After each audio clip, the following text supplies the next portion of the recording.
Hi everybody, Julien here, and this is a bit of a different video today. I'm very happy to be at TheFork, and my guest, Yann, will tell you maybe a little bit what TheFork is, just out of curiosity. But today, we're here to talk about MCP. And as you know, I have some doubts, let's call them that way, about MCP. I've been a bit vocal about it. And I met Yann, who was my opposite, right? Yeah, He's an MCP enthusiast, and he's actually an MCP contributor. So that's pretty awesome. And we thought it would be valuable just to chat, right? Have this open conversation, friendly conversation. Two French guys, right? Discussing about MCP, what we like, what we don't like, and hopefully help you learn a little bit more and I guess have a good time. So Yann, very Hello. nice to see you today. Thank you for inviting me. Yeah. So first things first, tell us a little bit about yourself and tell us about TheFork, because I'm pretty sure a lot of people will not be familiar with the company. Yeah. So I'm Yann Jouanin. I am the director of engineering strategy and transformation at TheFork. So if you don't know TheFork is a part of TripAdvisor, and it's the leader in the restaurant booking in Europe. So yeah, that's one of the reasons for being very enthusiastic on this ecosystem. So you're just testing a lot of restaurants. Yeah, by myself a lot already. Well, at least you have good recommendations. That was my first you're the reason guy for to joining. ask. Yeah, that's it. You're the guy to ask. Okay, if you're looking for good restaurants in Paris, ask him. Okay. Yeah, and TheFork, as TheFork also. All right. And yeah, I'm working in like now 25 years. I've been a very early adopter also of the Hadoop stack back in the years on the AI. And my job at TheFork is to really look at the market and decide and work together with our teams to decide what is the best new technological stack to implement and introduce. Okay. So we look for everything brand new, assess the technology, and then look if it makes sense and what is the maturity. And that's a kind of balance between being enthusiastic and being like pragmatic. Okay, and the reason why we're here is because we want to have, a two-sided conversation about MCP. You can start by also saying that because this guy just came to a conference in Berlin a few weeks ago. All right, call me out. Okay, yeah. Okay, let's get started. All right. And that was like he was just having this talk just before me, and my talk was named why every company should have a strategy for MCP. I would say that it was a bit destabilizing to come just after you. Yeah, my talk was called "Missing Critical Pieces." Exactly. Right. Guess what the initials mean. Yeah. But okay, let's dive into the topic. So maybe let's start by explaining in simple terms what MCP is. Yeah. Okay. Let's not focus on what it does, what it doesn't do. Let's just be pragmatic and say, okay, what is this?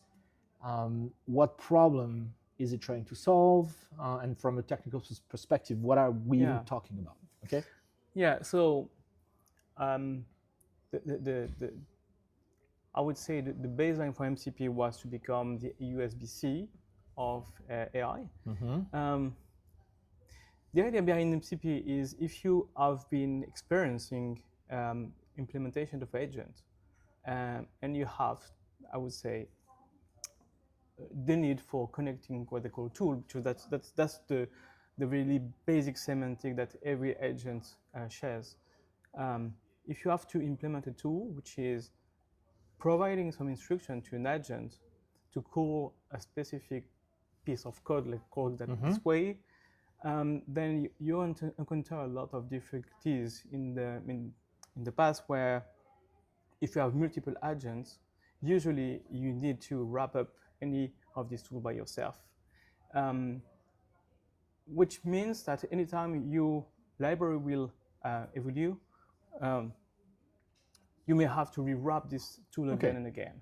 And MCP is trying to perform this a kind of layer between your tools and your agent. That was the original purpose of MCP. So I have a list of tools which are going to be, okay, let's say Python functions, okay, APIs, APIs, right? yeah. Which probably interact with backends and databases, Only. etc.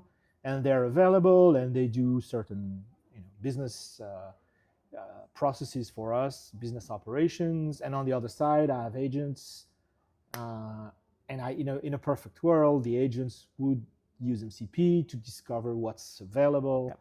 what's the set of APIs, what do they do, do they match the user prompt, Only, yeah. and automatically the agent will call the right APIs and do the right thing and give you a high quality answer. Okay, I'm not being sarcastic. Exactly. Okay, Yeah, I think that's a real problem we want to solve. Okay, that's a real problem we want to solve. So I think there's a lot of confusion, and I don't know who's responsible for it, but it doesn't matter. But there's a lot of confusion on what MCP actually is. Yeah, that's So true. is MCP a protocol? Is MCP a set of APIs? Is MCP a full-fledged solution? Is it one piece of the puzzle? Is it the full puzzle? So what is exactly MCP, right? Yeah. In the real thing, not the LinkedIn influencer BS. MCP is really a protocol. So it's the idea behind is to normalize, standardize the way your two applications, one being the agent and the second one being your application server. Let's call it like this old way, Okay. How can they actually have this discovery protocol? How can they interact together? What are the minimum security level you expect to be authenticated and so on? So that's a set of rules, which is basically a protocol, and how to implement it. Okay, good. So I think a lot of my frustration and a lot of my objections and a lot of my warnings are exactly that. Yes. The fact that there's this funny cartoon, floating around on LinkedIn when you see two doors. Have you seen that? MCP users. So there's an open door with nobody in front of it, and MCP builders with a long queue. Yeah. Right. I can imagine that. And I think it's pretty accurate. Like everybody's talking about it. Everybody's trying to sound smart talking about it, right? And maybe that's what we're trying to do as well. So guilty as charged. But a lot of people are just, I think it's just the sorry state of the tech industry. A lot of people are just throwing MCP around, like they're throwing, Gen AI, SLM, LLM, fine tuning, model merging, like all those buzzwords, DPO, and they're trying to look smart, sharing articles they haven't written. I'm sorry to say, most of the time they haven't read. And if you're a business user, and that's my crowd, okay, that's my focus. The business user, the enterprise practitioner, trying to understand what to build, what not to build, how to build it. They get this completely wrong picture of what MCP is. So no, MCP is not a cloud service. MCP is not a fully baked solution. It's the wire. Okay? And that's why I'm saying a lot of parts are missing to turn it into a solution. Yeah, so that's totally valid. And I believe also it's very important to remember why and what were the first use case MCP was trying to cover. Yeah, where does it come from? Yeah, actually, so it comes from Anthropic. And as you know, Anthropic has one thing is, if you talk about finding a model that can generate code in the best way, everyone will come and say, oh, that might be Sonnet. So back to this, I think the first use case a lot of people were focusing on is you're a developer, so you know a bit of technology. You're starting to use your agent in your day-to-day basis, and you're lazy because you're a developer, right? And so the idea is you have a brain, so something that can just act as a human brain. And usually your task is not only generating code, it's deploying in production, it's testing with this playwright system.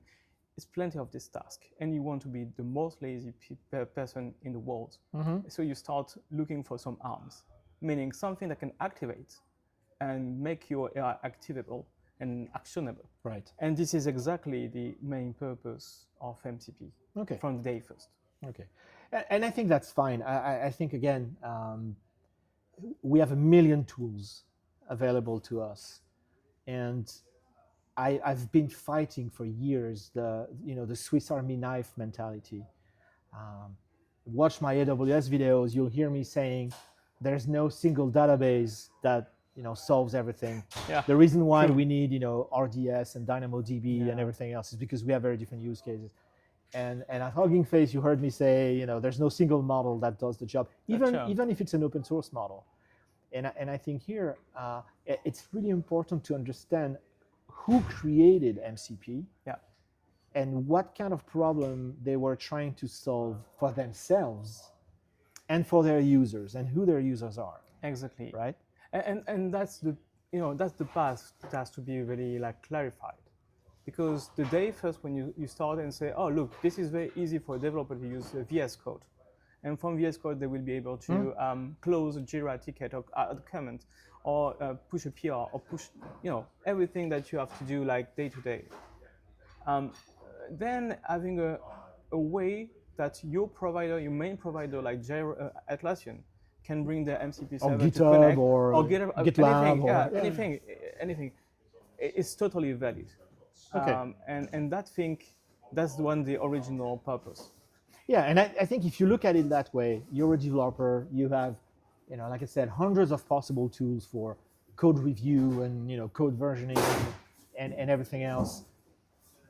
And from one task to the next, you need a different set of tools to help you out. Yep. I can see that. I'm not that close-minded. I mean, I write code too. I use Claude Code. I use all the tools, and I use Cursor. I mean, I try them all. Some of them I like better than others. But anyway, I see that. I see the diversity. So I understand why you would need to build something like that. Again, my fundamental problem is when people who probably did not read anything or write anything try to push that bit of technology as the ultimate answer to, agentic systems, etc., etc.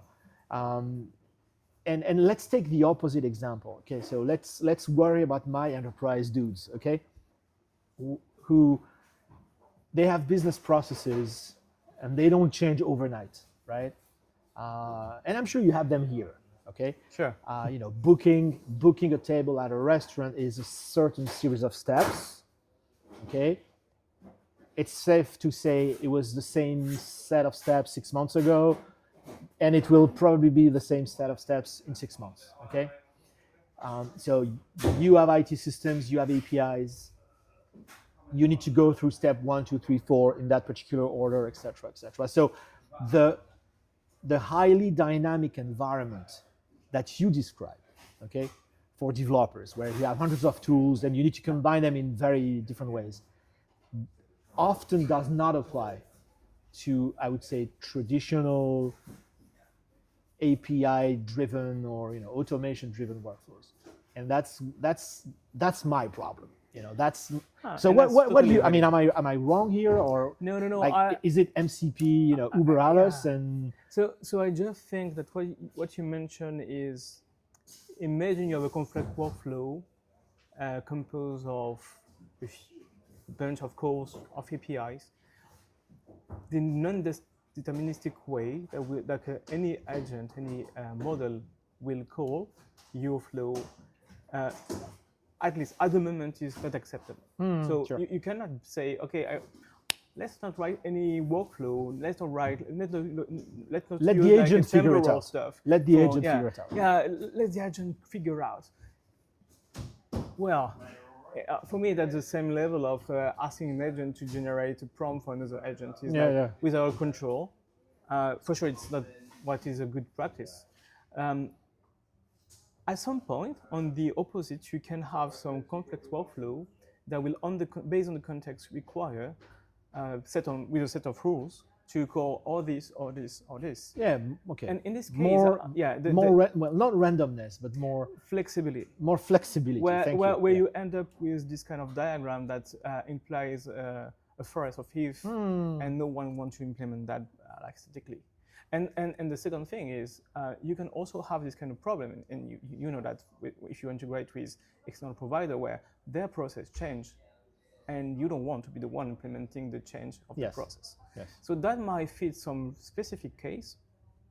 And again, the workflow, a complex workflow, might be not in the right level of maturity right at the moment. Okay. So can we agree? See, we can agree. Yeah, a lot. Well, of course we can agree. We can agree that if you have, and let's try to be a little black and white here, or even though everything is gray, as we know. Sure. But so if you have a scenario, a use case where you have a lot of non-deterministic behavior, you're refactoring a code base, and who really knows what kind of tools are needed, okay?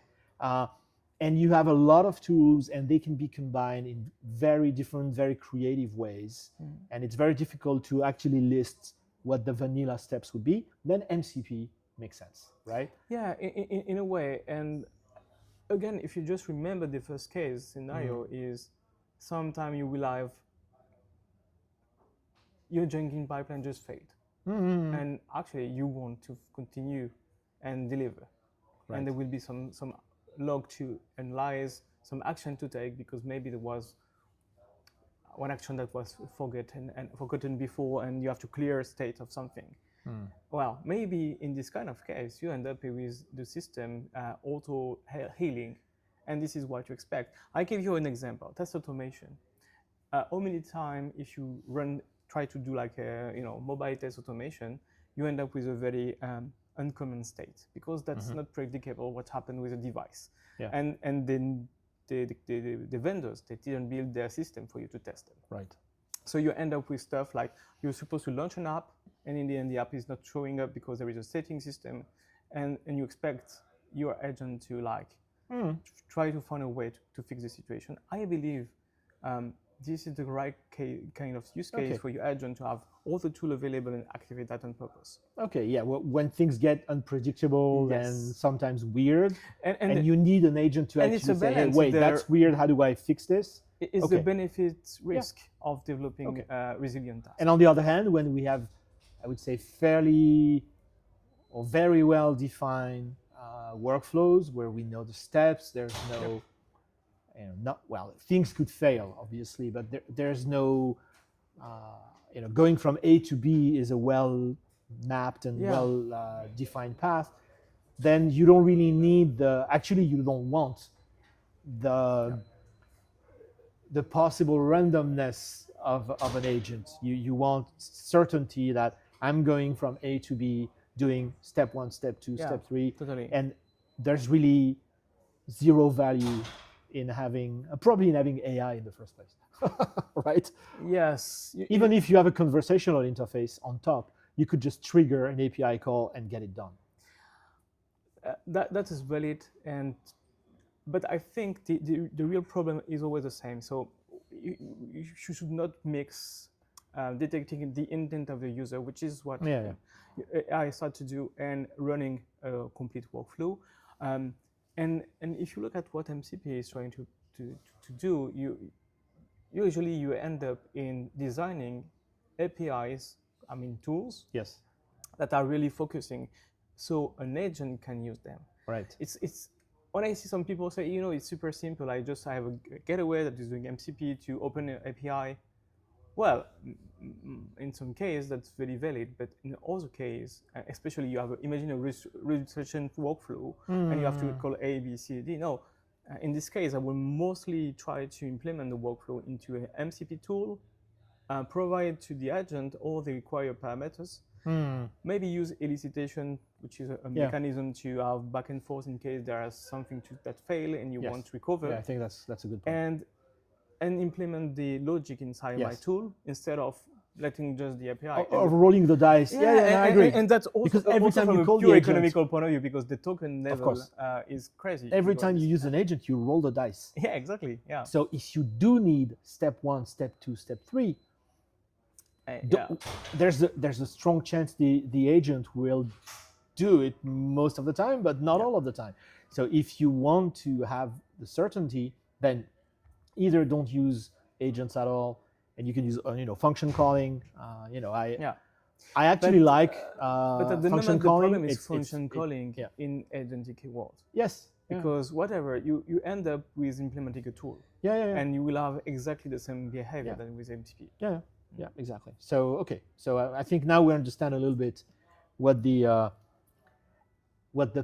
pattern and the anti-pattern are. Okay. So we're making progress. Good. Okay. So now, what's the state of MCP right now? I mean, I know, again, not being sarcastic. Let's talk maybe of the state of, and I don't really want to use the word, but standardization. So who owns it? Who contributes to it? Who are the main players? Is Anthropic calling all the shots? What's going on right now? So there is a governance that have been open to different companies. For sure, at the moment, this is very US centric. I also believe that it's the tech in general, honestly. Probably. And in there are commenters, the steering committee, and mostly they come from Microsoft, they come from Okta. So usually, you can find in this steering committee experts of the area, and they come with valid experience and strong volunteer to create adoption. Okay. On the second layer, there are some work group where people can join, and this is very open. Honestly, so you can just join the contributor Discord, and that's what you do, right? Exactly, that's what I did, and you come and you come with your problem first, because that's usually what happens is, okay, I'm an enterprise user, I have this, which is not part of the norm, and you try to build, well, not influence in the bad shape, but the one that makes people understand your need and can, there will be people here and there that have my need. Okay, sure. Then they have a full set of mechanism like the ICP, which allow you to prepare and propose for modifying the protocol. Okay. For sure, they are picky in the level of, it's just like not a PR in a random project. You come with something and you have to debate and show how your solution is the good one. But it's being picky, is not being opinionated. In this case, I've seen a lot of progress in the last month for opening to the different kind of usage. Okay, so a skeptic like me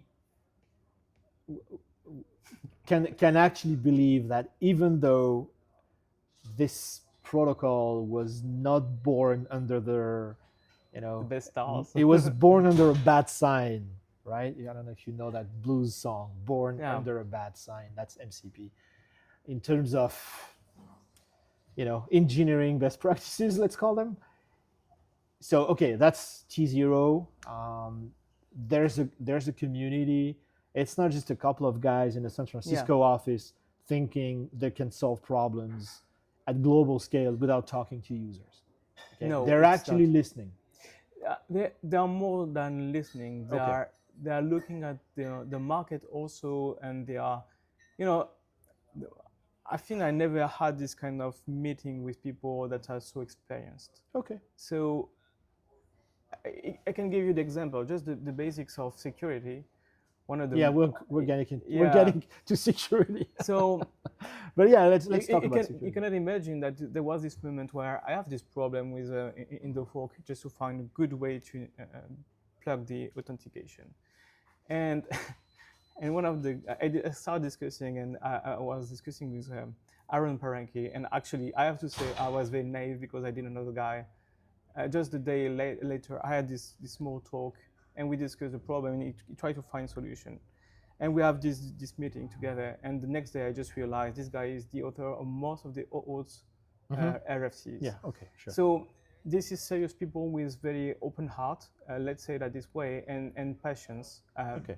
With even the people like me that come with sometimes naive questions, I would say. Okay. At the same time, they are steering a protocol, which is, as you say, it's a lot of responsibility. so they cannot let the protocol drift and become something unmanageable.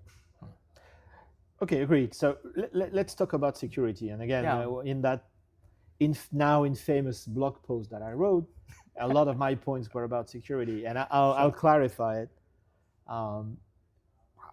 Once again, I think if you're just Joe developer or Jane developer, and you write some code and you put it on GitHub and say, hey, I built this, fine, right? I mean, you did your best. It's just a one-person project. There's no expectation it's going to solve the world's problem overnight. Although sometimes some open source projects are exactly that, right? Yeah. Okay. Let's start like this. But if you're Anthropic, if you're major AI company, and if your history, which is Anthropic's history, is about responsibility, right? And I really like the Anthropic models. I think that constitutional AI was a much better way to build models than what the other guys did. Okay, the not so open guys. I think if you have this, if you created the company that way, saying we want to build AI, but we want to build it in a responsible way, which I could stand behind. It's very disappointing to see that you push a protocol and you start marketing it, and I think that's probably as always where a lot of problems happen. The tech guys did their thing, okay, and then the ball starts rolling, and overnight it becomes a phenomenon, and it looks much better and much bigger and much more complete than it really is. And specifically security is that. And I think I was really pissed off, excuse my French, when I started reading the docs and seeing, and I'm paraphrasing, but yes, we know it's not secure, but somebody else will take care of it. And if you really want to have credentials, you can put them in environment variables. And okay, yeah. So I'm the old grumpy guy. Okay, I was born a century ago. This violates everything that I've learned and everything that I've practiced in the last decades. So maybe I'm too old for this stuff, or maybe they were over enthusiastic, or maybe marketing took something nice and sold it as something bigger. But yeah, let's talk about that. Yeah. So let's talk about, maybe before we dive into the security things, and you know much more than I do. Is that a responsible way to build tech? Like you build tech. Is that okay? Is that a responsible Is that how people do things now? Yeah. Do we have to get used to that? Yeah, that's the question now with that happen. And I believe again, it's a new world, and it's not the tech we used to have. But remember also how many times we have been waiting for FCs to be implemented, because sometimes, I still know some of them, they're pretty spread in all the network equipment that are still draft, just because it takes ages before everyone consensus and push the button. So that's the big question. First, again, if we come back to the original purpose, remember the first single use of MCP was a local server running in your safe environment. Yes. With working with a CDIO, so nothing crazy. Yeah. And was expecting just to let any model to access your local file system to see your files in a specific folder. So if you start from this problem, for sure they won't have put a crazy. Yeah, you're inside the firewall. It's okay. It's like it's like sometimes when you have people saying, oh, this whole machine is still there and it's not connected to internet. Yeah, well, I'm in a private subnet. Nothing can go wrong. And so you don't go crazy. Yeah. Okay. And maybe where you're right is the problem that I've been solving, which is connecting an agent to external stuff, is a big problem. Yes, it is very difficult. And because it's difficult, people just see like that, they see the star, and they say, oh, maybe we should use it for something else. Yeah. And that's where the problem, the trouble starts, because day first your use is being expanded to something different. Yeah, and we saw that. I mean, it went out of control. And and you know, everyone immediately can say, like, oh look, I create this proxy so I can use the client and the server within with days. HTTP. Within days, we had open source projects popping up. You know, exposing MCP servers, you know, open to the internet, blah blah blah, and so I agree. I mean, I don't want to blame the authors. Oh, and I don't, you know, I don't want to blame the authors. Yeah, I'm sure they knew. Well, and I'm not sure I want to blame somebody. At the end of the day, I don't really care. I just think, again, if more than anything, it's the sign of, and I'm sorry for that, the sign of how stupid collectively the tech industry can be. Yeah, I just getting completely excited, like, because you know, you want to jump on that. You want to jump on that train, and all of a sudden, you know, everybody's building MCP products. Maybe that's stupid. Maybe more lazy, because you know, sometimes I see also this is, you have plenty of different versions of the protocol already. It's versioned the right way. You can go on the specification, and you can see the exact change have been done. Sure. What I can tell you is there was the main discussion has been on security.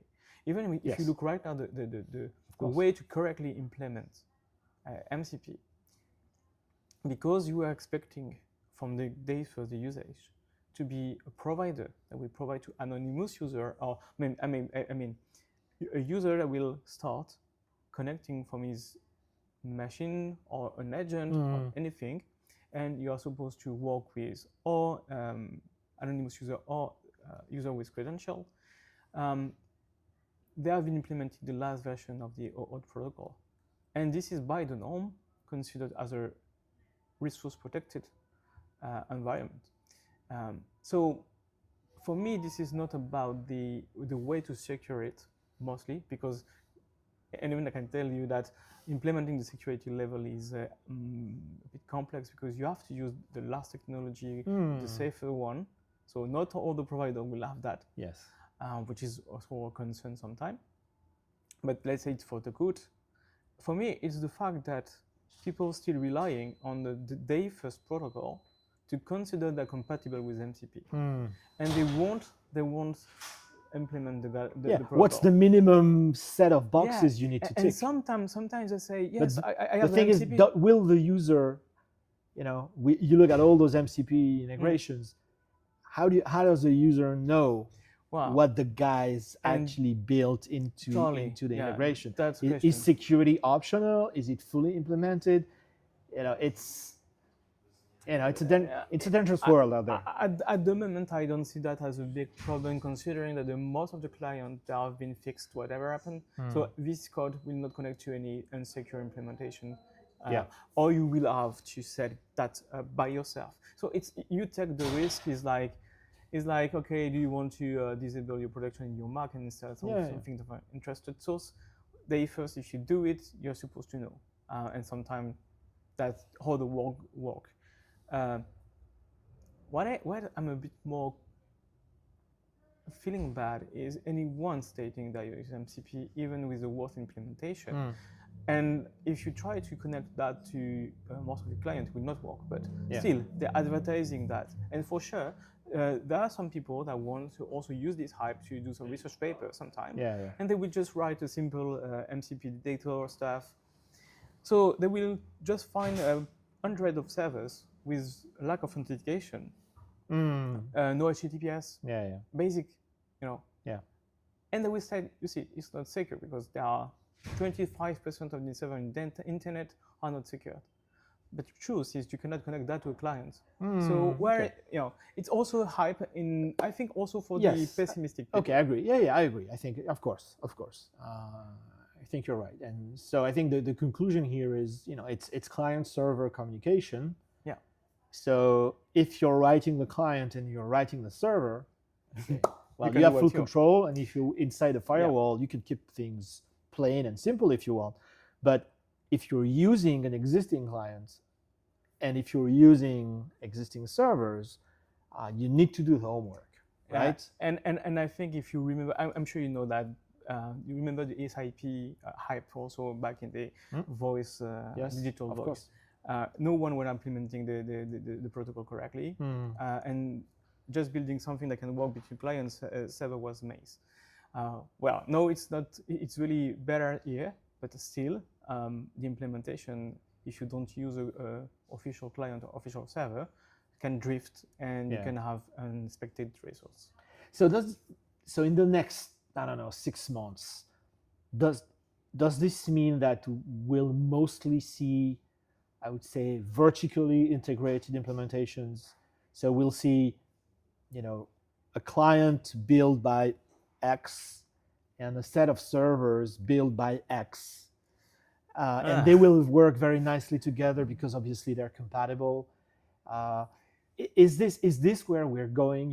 The X implementation, the Y implementation, and the Z implementation, and replace X, Y, Z with your favorite hyperscalers? That might have been the case 3 Is that the 4 risk? months ago. Yeah. It could have been a risk. In the end, I see the exact opposite. Okay. So if you test any of the recent implementation from the bigger providers, and they actually interoperate. They more than interoperate. They really follow, like, let's say, by the line, the protocol implementation, including the best security protocol. Okay. So yeah, it's not like, I think also that might explain that some big player have been waiting for adopting before the stack comes with the right level of security. But we would agree on, due diligence is needed. Oh yes. I'm sure there will be an ecosystem. Don't just download stuff and run it. Okay. That's the basics, right? If you are, but you see, remembers me the platform for you or game. me, yes, but remember me the platform game with the iOS and Android, and where I consider the Android failing. For example, sometimes the Play Store is full of stuff you don't want to install on your just on your smartphone, right? That's the same. Is the more you open the system, the more you make it like accessible for everyone, and the more you will have malwares because people are trying to rob your stuff, and that's your responsibility. And I've been telling people to. And on the opposite, I expect there will be an ecosystem of registry that can that are safe and you can trust, and there will be some corporate registries where the CIO of a company can decide to trust. Yeah. Okay. There will be that. Okay. Yeah, I've been telling people, don't enable public access on S3 buckets. Well, you need to. Every time I read the news, everyone say it's a basic, but still. Yes. If you have S3 buckets, can you please check you don't have public access? Thank you. Especially if you use vibe coding. Yes. That's it. Oh yeah. Starting to see agentic payment applications. That's going to be fun. Oh. Okay, maybe let's move on. So there are a lot of MCP-related open source projects out there. Do you want to recommend, I don't know, 1 or 2 that you really like, that you think are really filling in gaps, or the 2-3 things that our viewers should look at if they really want to go ahead and build with MCP? The first thing is take a look at the implementation that is done by the official clients and servers. Because they remember the community is always bringing something new. So you can just have a look at the protocol GitHub, which is cool because you have plenty of idea coming here and there, and understanding the arguments about should we go here or there. And then this kind of tool, they come with a good community. So you will find the best implementation in place. Even if some projects like FastMCP in Python are the very good ones also. And there is everything that is super thrilling me, which is the MCP UI. So it's a specific, let's call it an extension, even if the word is not really at the moment, I would say, defined. It's an add-on. Yeah, it's a way to use the protocol without modifying the protocol by itself, but just using metadata. So you can also bring in your chatbot a UI So you at the same time when you call a tool, you deliver the data expected, but also a way to render. Yeah, you can render the UI the UI. associated. And this is for me the big shift of how MCP can really bring additional value. Because I have been testing some kind of stuff, but I will try to simulate a loan with ChatGPT. Just getting exactly what you want will take you like a few hours, because you always want to change what I will pay every month, how many time will I take the loan, and the amount I can borrow, and anything. For sure, this is something you will do in a few sliders in your interface. And for me, this is where we are going. We will have plenty of platforms becoming more and more connected to this kind of widget, adopting this kind of widget. And I expect the MCP protocol will just be a kind of, a way to carry this new usage between agents and all applications. Okay, interesting. Okay, MCP UI. Yeah, MCP UI. Definitely worth reading about and testing. So how do we get started? I mean, again, I'm not talking about, the little guy or the little gal, experimenting. Do anything you want on your laptop, that's fine. Just make sure you have a backup. But again, in an enterprise, in a business scenario, what would be, a good project to experiment with MCP? What's the typical first thing people should try to build in their organization to see if it's valuable, yes or no? What kind of scenario works well? So I think you have two kind of different scenarios. The first is, or you want to focus on productivity of your employees, and then for sure you might be expecting to connect your business solutions, so your applications, to an agent to help finding documentation, asking tasks. I give you an example, but it would be super easy if that's my dream, by the way. If we have a solution for all the PTO, time off, and so on, know, and time tracking, and my engineers, they like me because I'm the one that go to them and say, you have to do your time tracking. And for sure, one of my ideas this year is how we can activate through an agent the capacity that they report the time tracking just by being in their workflow of code. So I think having MCP servers and most of the provider will come with that, connected to an internal chatbot, an internal solution for sure, where or your corporate solution for chatbot connected to that, so you can use the data, retrieve data, summarize data every day that makes sense for you. And I do it with Notion, for example. Every day I come back in the office and say, can you summarize what was the good stuff of yesterday? And that works well. And you don't have to use the AI that is inside your tool. You have to, you can concentrate the information. That for me is a good use case. It comes with some security question for sure, because you have to, Aaron from Okta would be like more and more giving you the insight on that, what they call the cross-app problem. But and there is a very good blog he wrote about that. So you will have to have your CIO thinking about security for that. But for sure, this is the kind of case that would first go. If you are not building a solution, if you're a SaaS provider, then that can make sense for bringing to your users some additional features. I give you an example. Do you know how to, in AWS, do you know all the configuration that can be done with the IAM in this kind of super complex problem? So I will be like, even if you certify, you will be like, I know 25-30% of what can be done by heart, because that's my everyday stuff, and I use it from Terraform. And then you have the few configuration you do once a year of some new project or for new technology that you don't know. And this is where I would put an agent connected with MCP to help the user to do stuff that are complex. Okay. And if someone wants to write an MCP server, Yeah. What are the ones that really make sense? And Well, expose them to your user. Like, for example, if, I guess TheFork is looking at that, but you don't have to talk about internal projects. But which ones make most sense? The first one, because everybody's just running Hello World example or the Airbnb example or the Spotify example. But okay, now we're talking about real business value. When should a company consider exposing MCP to the external world? What would they use there? Let's start by one thing. For me, there is a shift in this specific world coming with ChatGPT as the first. Of course, yeah. But for the others, it's the same. Is the focusing on the intent of the user.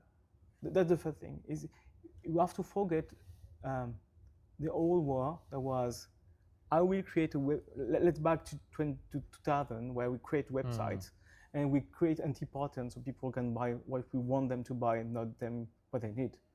That was, and they can. I have no idea what you. Yeah, no, I've never done that. I've never done that. Yeah, that pattern. Everyone knows that. I've never done any of that. And we try to create a world where they believe and they like our brand and they like our interface. And now they use ChatGPT and they ask exactly what they want. Well, like a user. So if a user knows what he wants, it's cool. But still, they start with an intent. MCP servers, I would write, is something that will connect the intent of a user to what I have as an API. And this is for me the best case scenario, because if you just to exactly mimic your APIs in the MCP world, well, your APIs are done for your developers. Yes. And even if your partners APIs usually. Yes. It's not partners APIs. It's just the Conway law applied to the APIs. Yes. And it's the right moment to break that and to make an agent understand what could be good for the user to perform. And that's the intent. Okay. So I would start by that. Okay, that's good. Okay. All right, I think it's about time. We could go on for a few more hours. Even days, I'm sure. So let's wrap up. So why, in 60 seconds, why should people invest in MCP, and why are you a believer? Adoption first. I believe you never know if a protocol will take before the big start to use it, and this is the case now. Okay. I really see more of the big players starting to have part of the strategy to rely on that, on MCP. Maturity. It starts to be a really mature protocol based on JSON RPC, which is a standard. It's just a layering of the good standard that we know can work together. And the last thing is the user. As you said, we can have the ecosystem of builders. Now we will have to take care if people understand what is behind MCP and can they use it. And that, I believe, will come very soon with registry. So they will start to see no more MCP servers, but connectors. Yes. But ecosystem. And they will start by that. Okay. All right. And I guess I will ask myself a question, why have you changed my mind? I hope so. Have you changed my mind, and where do I stand? I will still, and maybe that's a philosophical discussion, but I think as builders, it's everybody keeps talking about being responsible, but here's the perfect example where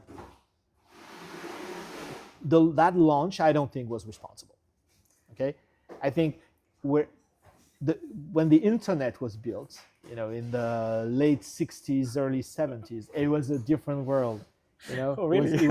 It was hippies, right? Yes. Sure. It was people in Berkeley and smoking funny things and coding stuff and trying to build a better world. Yeah. And it was a very tiny group, right? Yeah. A very bright group of people.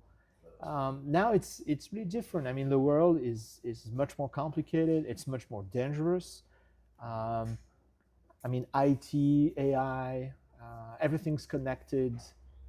We have bad actors, from governments to organized crime, etc., etc. So, and sorry if I'm going to sound like AWS again, but security is priority zero. And I think anything you build, anything, cannot ignore security. So I think that was a major oversight. Let's call it like that. And I think there should have been more care here. And again, I'm not sure who I want to blame. I'm not sure I want to blame anybody. I'm just saying it happened that way, and it makes me a little sad that a company like Anthropic, who actually has a very interesting take on what responsible AI is, did that. I was disappointed.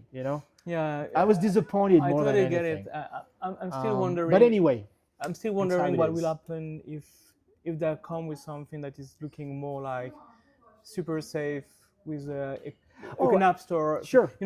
People will have the same criticism that with Apple. Oh, you want to close your system and you want to make this system not open. Well, I think it's trade-off, again, I think that's my number one problem. My number two problem is, again, how stupid collectively the tech community can be. The lack of the inability to step back and say, okay, this is an interesting thing, but it's so immature in that respect and that respect. So, let's say it, right? Let's not say this is the second coming of Christ or your favorite deity. Okay, let's be pragmatic about what it is. It's a prototype. So, influencers, consultants, vendors, stay away. Like, bloggers. Go sell whatever you sell. Yeah. But don't try to lure organizations into, MCP, perfect. Go spend your dollars. I think this is really painful. So I'm happy to hear it's getting better. Like, you have some security heavyweights, world-class people on the project, so it's going to get better. Of course, you need to do your homework, as always, too.